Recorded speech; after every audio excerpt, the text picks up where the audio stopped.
Chapter 3, Part 2. Jet-lagged and exhausted, we went to sleep early. Or rather, we went to our beds and lay in them with pillows covering our heads to block out the thumping cacophony that issued through our floorboards, which grew so loud that at one point I thought surely the revelers had invaded my room. Then the clock must have struck 10, because all at once the buzzing generators outside sputtered and died, as did the music from downstairs and the street light that had been shining through the window. Suddenly, I was cocooned in silent, blissful darkness, with only the whisper of distant waves to remind me where I was. For the first time in months, I fell into a deep, nightmare-free slumber.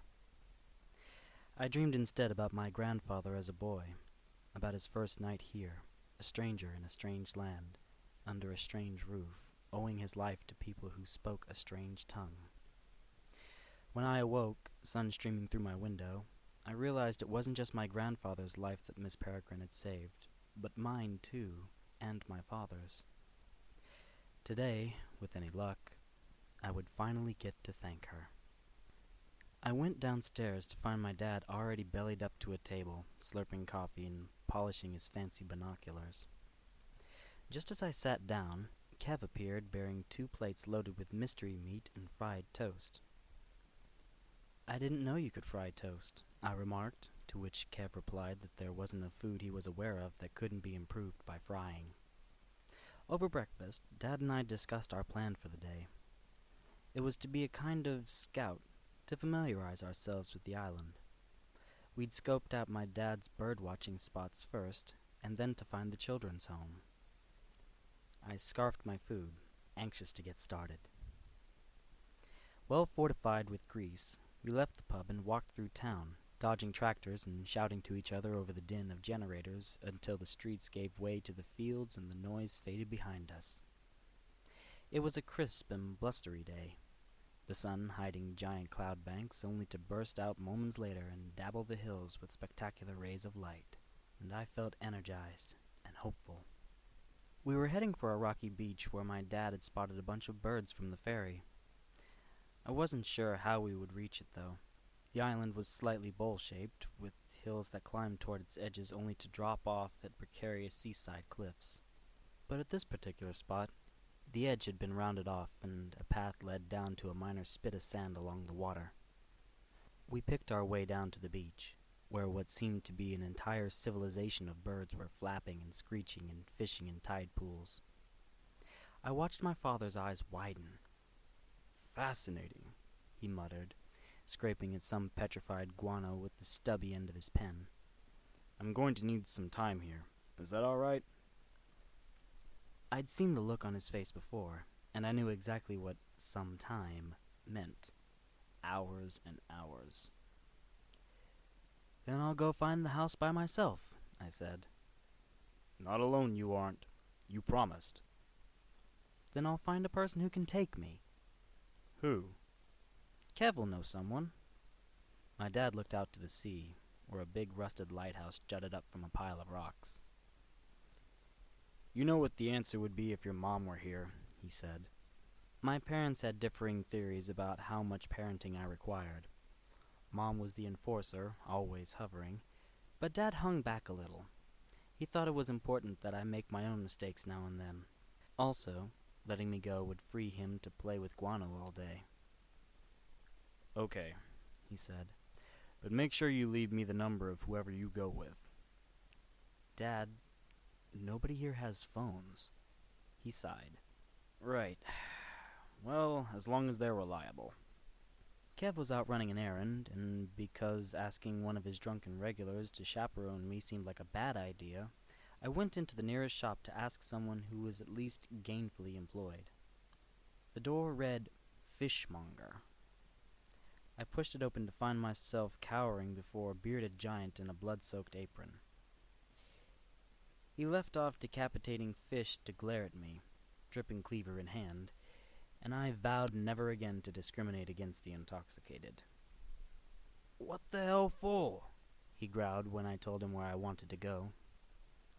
"Nothing over there but bogland and balmy weather. I explained about my grandfather and the children's home. He frowned at me, then leaned over the counter to cast a doubtful glance at my shoes. "I s'pose Dylan ain't too busy to take you," he said, pointing his cleaver at a kid about my age who was arranging fish in a freezer case. "But you'll be wantin' proper footwear. Wouldn't do to let you go in them trainers. Might'll suck 'em right off." "Really?" I said. "Are you sure?" "Dylan! Fetch our man here a pair of Wellingtons." The kid groaned and made a big show of slowly closing the freezer case and cleaning his hands before slouching over to a wall of shelves packed with dry goods. "Just so happens we got some good sturdy boots to offer," the fishmonger said. "Buy one, get none free." He burst out laughing and slammed his cleaver on a salmon, its head shooting across the blood-slicked counter to land perfectly in a little guillotine basket. I fished the emergency money Dad had given me from my pocket, figuring that a little extortion was a small price to pay to find the woman I'd crossed the Atlantic to meet. I left the shop wearing a pair of rubber boots so large my sneakers fit inside, and so heavy it was difficult to keep up with my begrudging guide. "So, do you go to school on the island?" I asked Dylan, scurrying to catch up. I was genuinely curious. What was living here like for someone my age? He muttered the name of a town on the mainland. "What is that? An hour each way by ferry?" "Yup." And that was it. He responded to further attempts at conversation by even fewer syllables, which is to say, none. So finally I just gave up and followed him. On the way out of town, we ran into one of his friends, an older boy wearing a blinding yellow tracksuit and fake gold chains. He couldn't have looked more out of place on Carenholm if he'd been dressed up like an astronaut. He gave Dylan a fist bump and introduced himself as Worm. "Worm? It's his stage name," Dylan explained. "We're the sickest rapping duo in Wales," Worm said. "I'm MC Worm, and this is the Sturgeon Surgeon, a.k.a. MC Dirty Dylan, a.k.a. MC Dirty Business, Carenholm's #1 beatboxer. Want to show this yank how we do, Dirty D?" Dylan looked annoyed. "No. Drop some next level beats, son." Dylan rolled his eyes, but did as he was asked. At first I thought he was choking on his tongue, except there was a rhythm to his sputtering coughs. Over which Worm began to rap. "I likes to get wrecked up and down the pre-hole. Your dad's always there 'cause he's on the dough. My rhymes are tight, yeah, I make it look easy. Dylan's beats are hot like chicken Jeffreezy." Dylan stopped. "That don't even make sense," he said. "And it's your dad who's on the dough." "Oh shit, Dirty D, let the beat drop." Worm started beatboxing while doing a passable robot, his sneakers twisting holes in the gravel. "Take the mic, D." Dylan seemed embarrassed, but let the rhymes fly anyway. "I met a tight bird and her name was Sharon. She was keen on my tracksuit and trainers I was wearing. I showed her the time like Doctor Who. I funked this rhyme up while I was in the loo." Worm shook his head. "The loo? I wasn't ready." They turned to me and asked what I thought, considering that they didn't even like each other's rapping. I wasn't sure what to say. "I guess I'm more into music with, like, singing and guitars and stuff." Worm dismissed me with a wave of his hand.